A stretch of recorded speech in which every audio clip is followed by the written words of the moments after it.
Hello friends, स्वागत है आपका फ्री ऑनलाइन कोचिंग और भगवान स्टडी सेंटर। मैं निधि आप लोगों का प्राचीन भारत के इतिहास के बारे में बता रही हूँ। देखिए, जिसमें हम लोग मगध का उत्कर्ष देखा था पिछले वीडियोस में। ठीक है, मगध का उत्कर्ष के बारे में हमने जाना था कि वो 16 महाजनपदों में से अपनी राजनीतिक, आर्थिक और भौगोलिक स्थिति के कारण एक मजबूत साम्राज्य के रूप में उभर कर आया।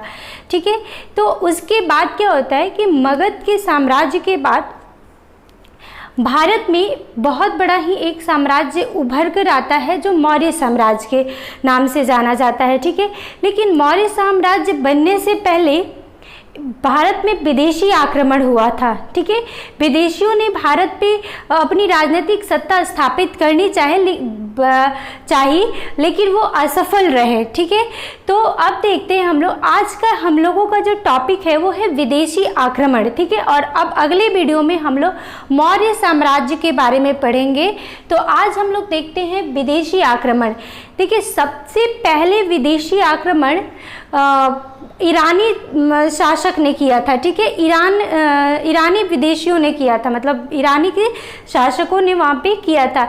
इसका कारण क्या है? सबसे पहले हम लोग इसका कारण जानेंगे कि वो ईरानी शासक ने ही सबसे पहले क्यों किया था। और सबसे पहले विदेशी आक्रमण पश्चिमोत्तर भारत में हुआ था। ठीक है, और पश्चिमोत्तर भारत प्राचीन भारत में पाकिस्तान और अफगानिस्तान और पंजाब वाला क्षेत्र था। ठीक है, और इसी क्षेत्र में सबसे पहले विदेशी आक्रमण हुआ था और इसका हम लोग कारण जानेंगे, फिर आगे पढ़ेंगे। ठीक है, तो देखिए सबसे पहले कारण, देखिए ये मैप थोड़ा मैंने छोटा बनाया है, वो इस वजह से क्योंकि इस पे स्पेस नहीं था। ठीक है, और सारी चीज़ें भी लिखनी थी। देखिए, पहला आक्रमण होता है हमारा पर्शिया के हक्कामनी ईरानी शासकों ने, जैसा कि मैंने बताया। अब देखिए, और पश्चिमोत्तर भारत में होता है। पश्चिमोत्तर भारत वाला जो क्षेत्र है वो ये क्षेत्र हो जाता है। ठीक है, ये क्षेत्र पश्चिमोत्तर भारत का है। तो इसका मतलब कि ये देखिए पाकिस्तान, ठीक है, और अफगानिस्तान, अफगानिस्तान, ठीक है, और ये पंजाब वाला क्षेत्र। ठीक है, ये तीनों क्षेत्र ही ये पश्चिमोत्तर भारत कहलाते हैं। प्राचीन काल के पश्चिमोत्तर भारत थे ये। ठीक है, ये देखिए मैं अच्छे से लिख देती हूँ यहाँ पे पंजाब। अब देखिए, अफगानिस्तान, पंजाब और पाकिस्तान ये सारे हमारे पश्चिमोत्तर भारत के क्षेत्र थे। और अब ईरान किधर है? तो ये ईरान हमारा, यहाँ पे ईरान है। ठीक है, अब देखिए ईरान ने पहले क्यों किया, सबसे पहले हम लोग ये जानते हैं। और यहाँ पे क्या था? यहाँ पे मगध साम्राज्य था, मगध साम्राज्य था। ठीक है, तो खैर मगध साम्राज्य एक शक्तिशाली साम्राज्य था उस समय। तो मगध तक तो पहुंचना उसका मुश्किल था, क्योंकि जब भी वो आता या तो उसको इधर से आना पड़ता, या इधर से विदेशियों को आना पड़ता, या इधर से आना पड़ता। ठीक है, लेकिन जो पहले क्षेत्र आता है वो पश्चिमोत्तर भारत आता है। और पश्चिमोत्तर भारत में उस समय अराजकता फैली हुई थी। छोटे छोटे प्रांत जो थे, जैसे पंजाब के मध्य देश का जो राजा था, फिर अफगानिस्तान के काबुल का राजा, ठीक है, और पाकिस्तान के क्षेत्र का जो राजा था, वो छोटे छोटे सारे प्रांत में बटे हुए थे और वो सारे छोटे छोटे शासक आपस में संघर्ष कर रहे थे। ठीक है, इसका मतलब है कि पश्चिमोत्तर भारत के जो छोटे छोटे प्रांत थे वो आपस में संघर्षरत थे। इसी का फायदा ईरानी उठाना चाहते थे। ठीक है, और इसी कारण से वो पश्चिमोत्तर भारत पे आक्रमण करते हैं। ठीक है, और अब देखिए ईरानी ही सबसे पहले आक्रमण क्यों करते हैं ये मैंने आपको बता दिया, क्योंकि अफगानिस्तान, पाकिस्तान और पंजाब वाला क्षेत्र प्राचीन भारत में पश्चिमोत्तर क्षेत्र कहलाता था। और क्योंकि अफगानिस्तान के बाद देखिए मैंने बताया कि ये ईरान आता है। ठीक है, तो ईरान क्या था उस समय? शक्तिशाली साम्राज्य के रूप में था ईरानी साम्राज्य। तो इसी का फायदा उठाकर ये अराजकता यहाँ पश्चिमोत्तर क्षेत्र में फैला था, उसी का फायदा उठाकर वो यहाँ पे आक्रमण करना चाहता था। ठीक है, ताकि वो आगे बढ़ सके। लेकिन देखिए अब वो यहाँ पे सिंधु नदी है, आपको पता है ना सिंधु नदी है, यहाँ पे सिंधु नदी है, वो सिंधु नदी को पार करके आता है।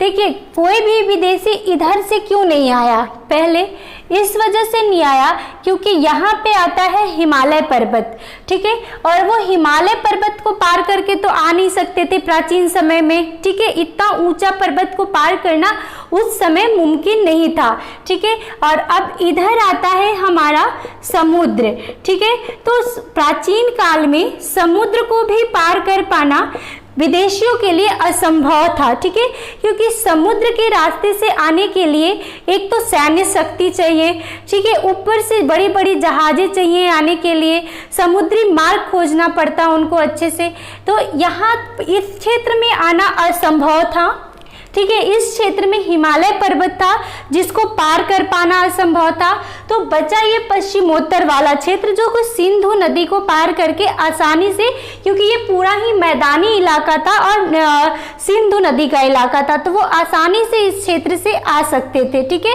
तो इसी सबसे पहला कारण तो ईरानी का यही है कि ये आसानी से यहाँ पे पहुँच सकते थे, और दूसरा कारण ये है कि उस समय प्राचीन भारत का जो पश्चिमोत्तर क्षेत्र था उसमें अराजकता फैली हुई थी, छोटे छोटे प्रांत आपस में संघर्षरत थे, इसी वजह से ईरानी साम्राज्य ने पश्चिमोत्तर भारत पे आक्रमण किया था, ठीक है। यहाँ तक क्लियर हो गया।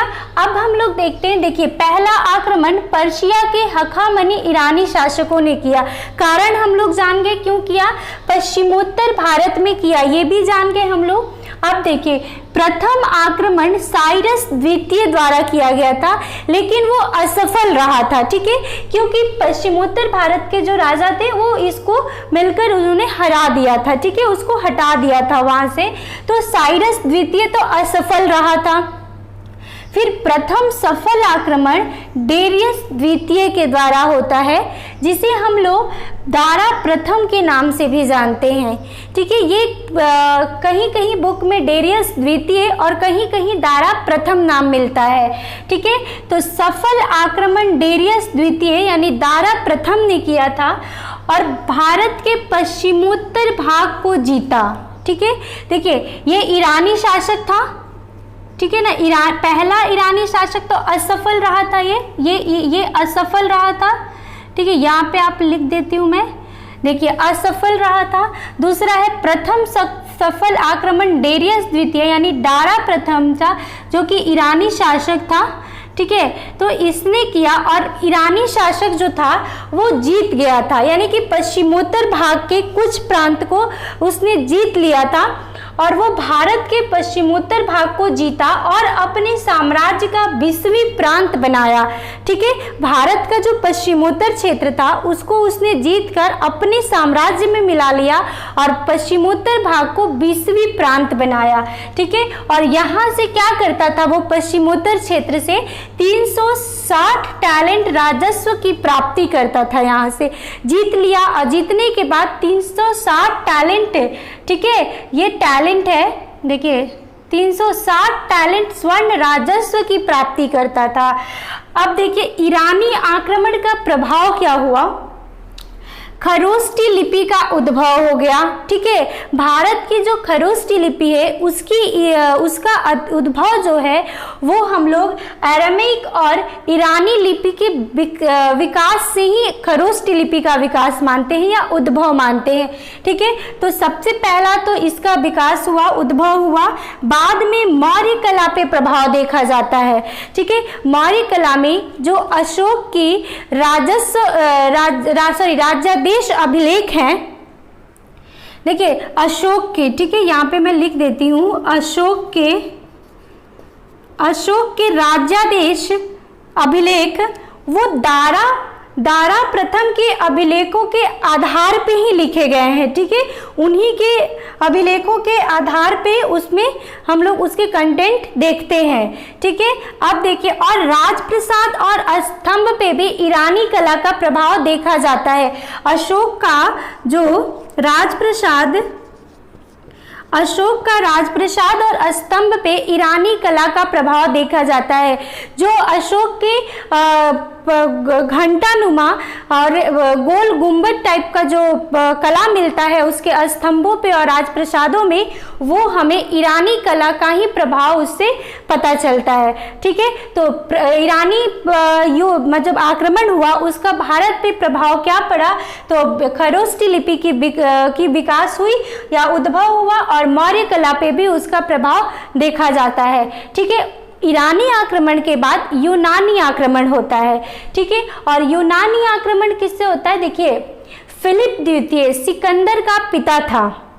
ठीक है, फिलिप द्वितीय सिकंदर का पिता था और वो 359 बीसी में मकदूनिया का शासक बना था, लेकिन 329 बीसी में उसकी हत्या कर दी जाती है।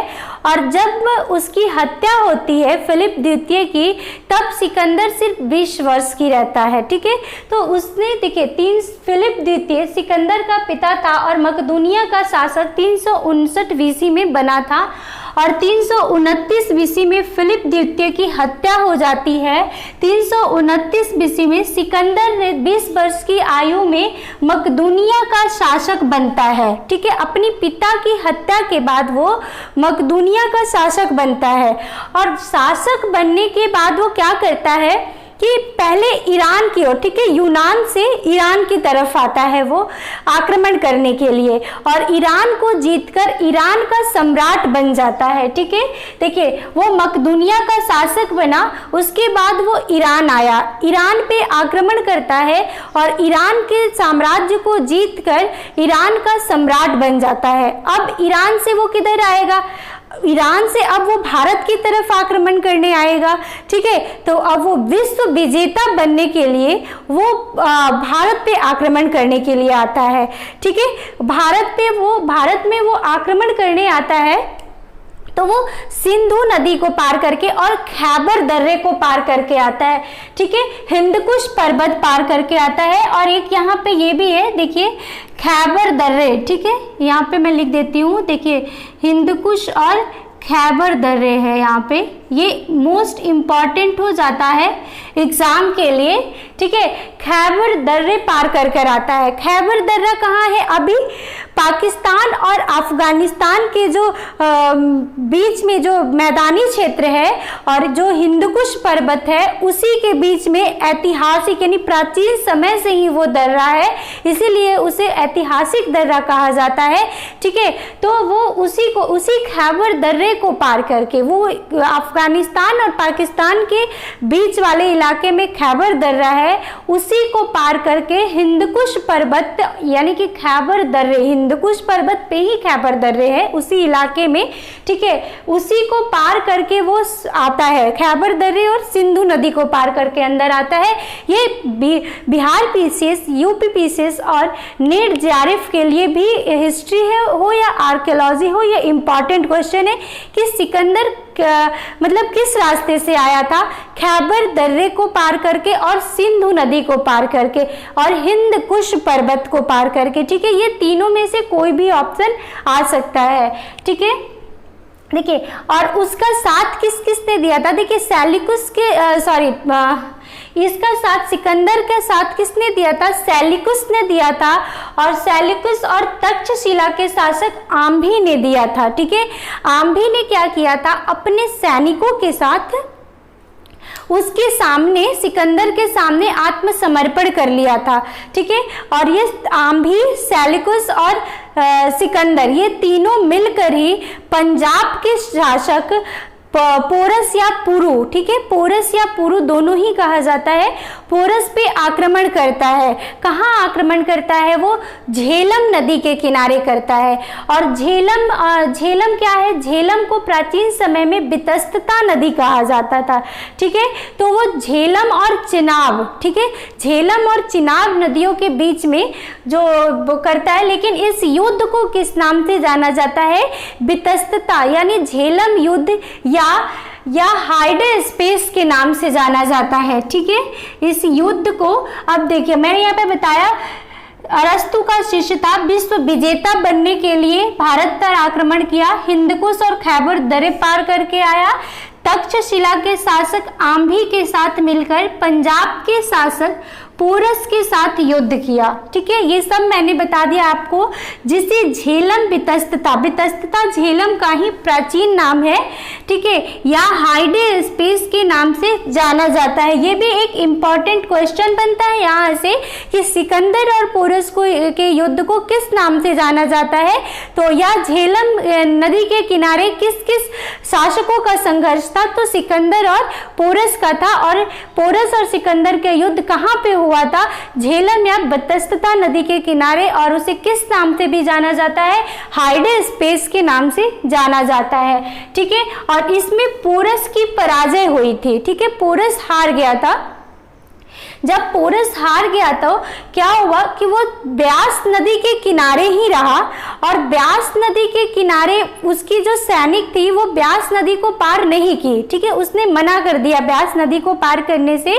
तो सिकंदर ब्यास नदी के तट पे ही वहां पे अपना शिविर बनाया और यज्ञ वेदियां बनाई। अपने जो यूनानी देवी देवताओं थे उनकी पूजा की उसने वहीं पे, और वो भारत में ब्यास नदी के किनारे पे 19 माह तक रुका था। ठीक है, उसके बाद वो वापस चला गया और बेबीलोन में 323 BC में उसकी मृत्यु हो जाती है।